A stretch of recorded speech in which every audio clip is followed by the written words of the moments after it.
Hello student, welcome our channel personal tutor. आज हम इस वीडियो में डिस्कस करेंगे संविधान के बारे में। इस टॉपिक को लोग समझने में लोगों को काफ़ी दिक्कतें आती हैं, तो आज हम इसको आसान भाषा में समझेंगे और पढ़ेंगे। चलिए पढ़ते हैं भारतीय संविधान। सबसे पहले संविधान को पढ़ने से पहले हम संविधान शब्द की परिभाषा को समझते हैं।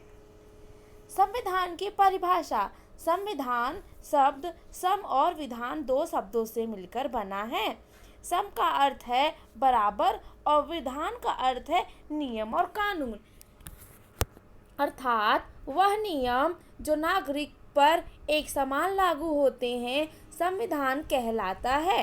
संविधान को इंग्लिश में कॉन्स्टिट्यूशन बोलते हैं। संविधान किसी देश की नीतियों और सिद्धांतों का संग्रह होता है जिसके आधार पर उस देश की शासन व्यवस्था चलती है। तो बच्चों, आपको समझ में आया कि संविधान क्या होता है। यानी संविधान दो शब्दों से मिलकर बना है जिसमें सम है और विधान है। सम का मतलब होता है बराबर यानी इक्वल, यानी सबको एक जैसी चीज़ें मिलना, और विधान का अर्थ होता है वो नियम जो सभी विधान का अर्थ होता है नियम, यानी आप कह सकते हैं कि वो नियम जो सभी नागरिकों पे, मतलब उस देश में जितने नागरिक रहते हैं उन सभी नागरिकों पर एक समान से यानी इक्वल से लागू होना ही संविधान है। यानी जैसे हम हैं और आप हैं, तो हम दोनों लोग अपने घर पे तो अपनी मर्जी से रहते हैं, लेकिन जब बाहर निकलते हैं या किसी सरकारी या गवर्नमेंट चीज़ों का यूज़ करते हैं तो हम सभी के लिए जो संविधान और वहाँ के रूल्स होते हैं वो इक्वल होते हैं। ना आपके लिए चेंज होते हैं ना हमारे लिए। लेकिन जब हम अपने घर पे रहते हैं तो वहाँ कोई संविधान नहीं होता, हम अपनी मर्जी से रहते हैं। समझ में आया संविधान क्या होता है। आगे बढ़ते हैं। किसी देश को संविधान की ज़रूरत क्यों पड़ती है। अब समझते हैं कि जब ठीक है कोई देश है तो उसको संविधान की ज़रूरत क्यों पड़ रही, एक नियम बनाने की ज़रूरत क्यों पड़ती है हमें, हम एक एग्जाम्पल से समझते हैं कि जैसे हम अपने घर पर हैं और वहाँ पे हमारे जो सबसे घर के हेड होते हैं जैसे मम्मी और पापा, तो वो एक रूल्स से सबको और डिसिप्लिन से रहने को बोलते हैं, तो घर का संविधान हो गया। इसी तरह जब हम एक देश में नागरिक के तौर पर रह रहे हैं तो वहाँ पर भी जो देश का हेड यानी राष्ट्रपति और प्रधानमंत्री होते हैं, इनके द्वारा संविधान जो जैसे कि जो नियम होते हैं ये एक समान सबके ऊपर अप्लाई होते हैं और लगते हैं। यानी जैसे हम घर में हैं वैसे हम देश में रहेंगे तो हमारे लिए जो देश के नियम हैं वो अप्लाई होंगे। समझ में आया। इसीलिए देश को संविधान की ज़रूरत पड़ती है। 1934 में भारतीय राष्ट्रीय कांग्रेस ने संविधान सभा के गठन की मांग को पहली बार अपनी अधिकृत नीतियों में शामिल किया। अब हिस्ट्री पढ़ेंगे तो हमें समझ में आएगा कि संविधान को लेकर कितनी सारी प्रॉब्लम्स चली थी।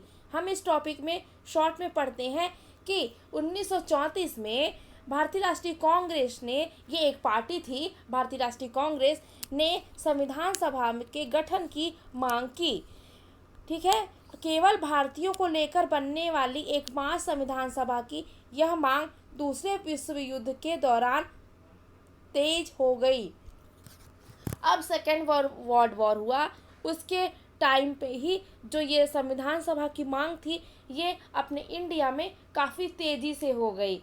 ठीक है, अंततः दिसंबर 1946 में संविधान सभा का गठन किया गया और एट लास्ट दिसंबर 1946 में संविधान सभा का गठन कर दिया गया। अब जो चित्र दिया है हम उसमें देख सकते हैं, तो इसमें क्या क्या याद करेंगे कि सबसे पहले 1934 में भारतीय राष्ट्रीय कांग्रेस ने संविधान सभा के गठन की मांग को अधिकृत नीतियों में शामिल किया। फिर उसके बाद अंततः दिसंबर 1946 में संविधान सभा का गठन हो गया। आपसे ऑब्जेक्टिव क्वेश्चंस में इस तरह के क्वेश्चन पूछे जा सकते हैं कि भारतीय राष्ट्रीय कांग्रेस ने संविधान सभा की गठन किस सन में सबसे पहले मांग की, तो 1934, 1935, 1936, 1937। तो आपको सही आंसर 1934 लगाना होगा।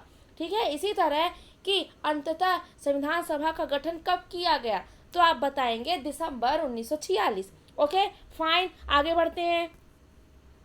दिसंबर 1946 से नवंबर 1949 के बीच संविधान सभा ने स्वतंत्र भारत के लिए एक संविधान का प्रारूप तैयार किया। यानी प्रारूप का मतलब यहाँ होता है एक आउटलेट, यानी एक एक चार्ट डिसाइड किया। ठीक है, कब? दिसंबर 1946 से नवंबर 1949 के बीच। ठीक है, अब 150 साल की अंग्रेजी हुकूमत के बाद भारतीयों को आखिरकार अपनी नियति और भविष्य तय करने का मौका मिला।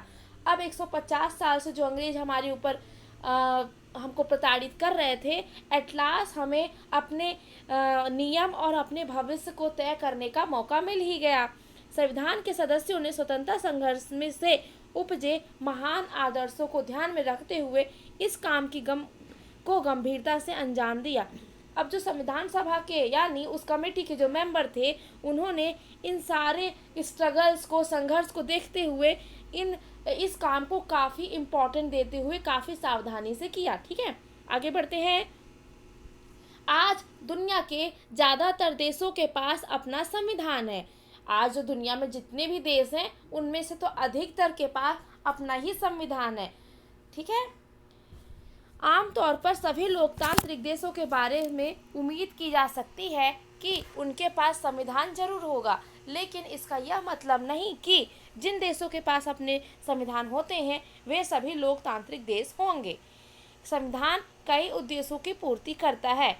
अब इस पहले वाले लाइन से समझते हैं कि ऐसा नहीं है कि जिन देशों में संविधान हो वो सभी लोकतांत्रिक देश हों। ठीक है, संविधान जो होता है वो कई उद्देश्यों को पूर्ण करता है। जैसे पहला, यह दस्तावेज उन आदर्शों का सूत्रबद्ध करता है जिनके आधार पर नागरिक अपने देश को अपनी इच्छा और सपनों के अनुसार रच सकते हैं।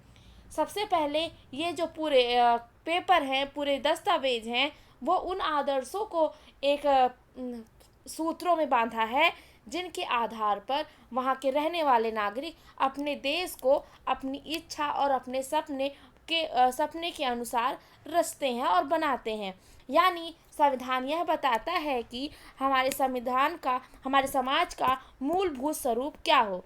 देश के भीतर आमतौर पर कई समुदाय रहते हैं। जैसे हमारे यहाँ कई कमिटीज़ होती हैं, हिंदू, मुस्लिम, सिख, ईसाई। ठीक है, उनके बीच कई बातें समान होती हैं, लेकिन ज़रूरी नहीं कि वे सारे मुद्दों पर एक दूसरे से सहमत हों। संविधान नियमों का ऐसा समूह होता है जिसको एक देश के सभी लोग अपने देश को चलाने की पद्धति के रूप में अपना सकते हैं।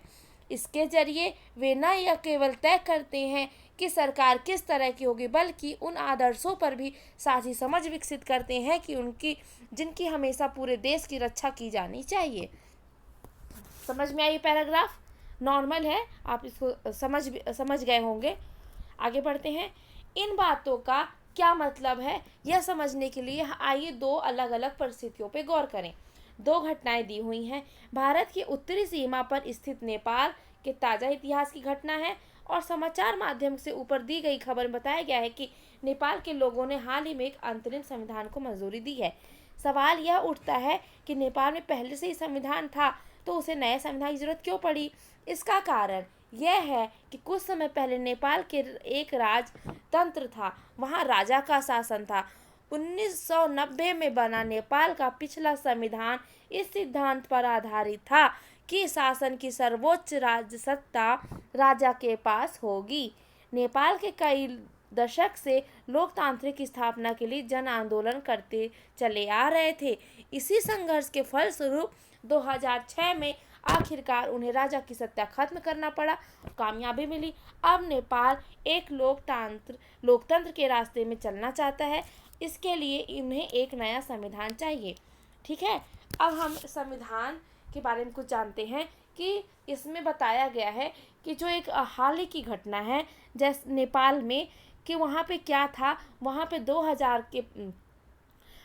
सन 2006 के पहले राजा का नेतृत्व हुआ करता था। यानी जैसे पिछले कुछ ईयर्स में क्या होता था मुगलों और के टाइम पे कि जो राजा होता था वो मतलब जैसे अपने पूरे एरिया का एक राजा होता था और वही पूरे कार्य संचालित करता था। उसी तरह नेपाल में भी होता था। कब तक? 2006 तक चल रहा था कि नेपाल में एक राजा होता था और वो ही पूरे नेपाल को संचालित करता था। तो क्या हुआ था कि जो वहाँ की जनता थी, उन्होंने आंदोलन किए कि हमें भी लोकतंत्र जैसी व्यवस्था चाहिए ताकि राजा का शासन खत्म हो। तो आखिरकार उनके आंदोलन ने रंग लाया और वहाँ पे राजा का जो राज व्यवस्था थी, राजतंत्र था, वो खत्म हुआ और एक लोकतंत्र स्थापित हुआ। ठीक है, अब आगे बढ़े।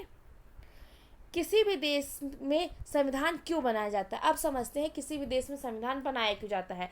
पहला, संविधान का पहला काम यह है कि वह बुनियादी नियमों का एक ऐसा समूह उपलब्ध कराए जिससे समाज के सदस्यों में एक न्यूनतम समन्वय और विश्वास बना रहे। यानी संविधान का पहला काम ये है कि वो एक बेसिक रूल्स निकाले जो उस समाज के सदस्यों की एक न्यूनतम व्यवस्था, समन्वय और विश्वास बना रहे ताकि वो सभी पे अप्लाई हो और सब उसको माने भी। ठीक है, दूसरा पढ़ते हैं। संविधान का दूसरा काम यह है स्पष्ट करना है कि समाज में निर्णय लेने की शक्ति किसके पास होगी।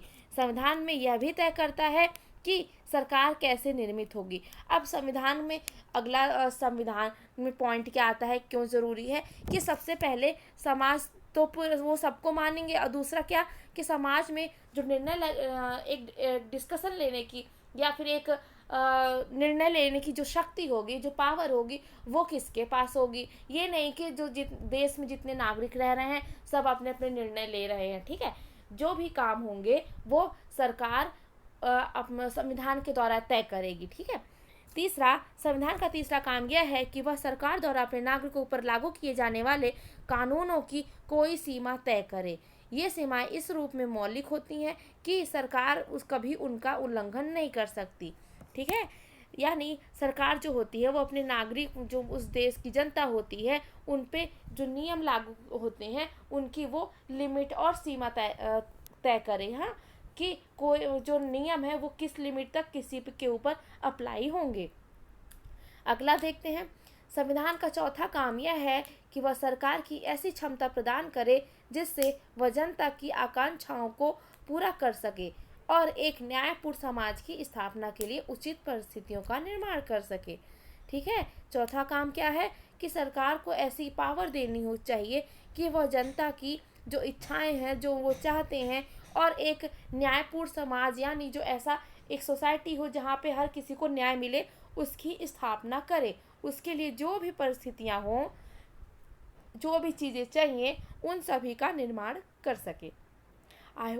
इस पूरे वीडियो में आपको समझ में आया होगा कि संविधान का गठन कैसे हुआ और संविधान की परिभाषा क्या है, संविधान एक्चुअल में होता क्या है और इसकी ज़रूरत हमें क्यों पड़ती है और किसी देश को भी क्यों पड़ती है। आई होप आपको ये सारी चीज़ें क्लियर हुई होंगी। Thank you.